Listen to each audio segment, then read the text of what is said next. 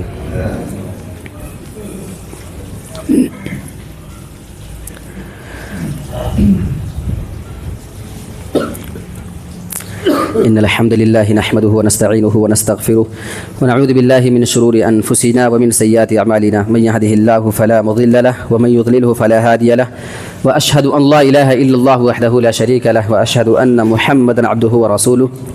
يا أيها الذين آمنوا اتقوا الله حق تقاته ولا تموتن إلا وأنتم مسلمون۔ يا أيها الناس اتقوا ربكم الذي خلقكم من نفس واحدة وخلق منها زوجها وبث منهما رجالا كثيرا ونساء، واتقوا الله الذي تساءلون به والأرحام إن الله كان عليكم رقيبا۔ يا أيها الذين آمنوا اتقوا الله وقولوا قولا سديدا يصلح لكم أعمالكم ويغفر لكم ذنوبكم، ومن يطع الله ورسوله فقد فاز فوزا عظيما۔ أما بعد فإن خير الحديث كتاب الله وخير الهدي هدي محمد صلى الله عليه وسلم وشر الأمور محدثاتها وكل محدثة بدعة وكل بدعة ضلالة وكل ضلالة في النار. إن الله وملائكته يصلون على النبي يا أيها الذين آمنوا صلوا عليه وسلموا تسليما. اللهم صل على محمد وعلى آل محمد كما صليت على إبراهيم وعلى آل إبراهيم إنك حميد مجيد. اللهم بارك على محمد وعلى آل محمد كما باركت على إبراهيم وعلى آل إبراهيم إنك حميد مجيد. عباد الله رحمكم الله، إن الله يأمر بالعدل والإحسان وإيتاء ذي القربى وينهى عن الفحشاء والمنكر والبغي يعظكم لعلكم تذكرون، ولذكر الله أكبر والله يعلم ما تصنعون.